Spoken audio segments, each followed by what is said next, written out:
پھر کیا گناہوں اور نافرمانیوں کا بھی گھر کی بے برکتی سے کوئی تعلق ہے؟ جب بھی ہم اللہ سے دور ہوتے ہیں، جب بھی ہم نافرمانی کرتے ہیں اللہ کے احکامات کی، تو اس وقت پہلا کام آپ کی زندگی میں بے برکتی آ جاتی ہے۔ اگر ہم چاہتے ہیں کہ ہمارے گھروں میں، ہماری زندگیوں میں، ہماری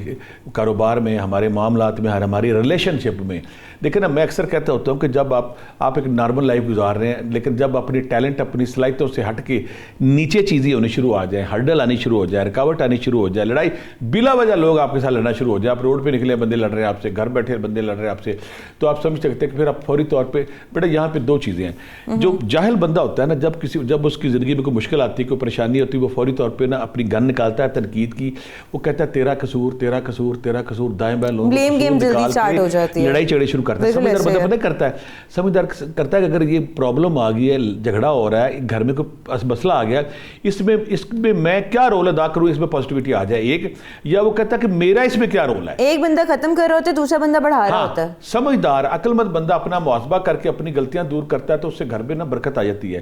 چیزیں ٹھیک ہوتی ہے۔ اور جو بے سمجھ ہے، جاہل ہے یا لڑاکو جھگڑا بندہ ہے، وہ فوری طور پہ دوسروں کے رکھتا ہے، اس کا قصور، اس کا قصور۔ تو جو بندہ اپنا محاسبہ کر کے اپنی غلطیوں کی ٹرمنگ کرتا ہے، اس کے ریلیشن بھی بچ جاتے ہیں، اس کے گھر میں لڑائی جھگڑے بھی نہیں ہوتے، اس کے گھر میں برکتی بھی نہیں آتی۔ جو لڑائی جھگڑے کے ہتھیار پکڑتے ہیں، گلیل پکڑ لی، بندوق پکڑ لی، ٹھا ٹھا ٹھا، تو تیرا قصور، تیرا قصور، لڑائی جھگڑے بڑھتے چلے جاتے ہیں، نفرت بڑھتی چلی جاتی ہے، بندہ نماز بھی نہیں پڑھتا، روزہ بھی نہیں رکھتا، عبادت بھی نہیں کرتا، وہاں پھر بے برکتی کے سائے لمبے ہوتے چلے جاتے ہیں۔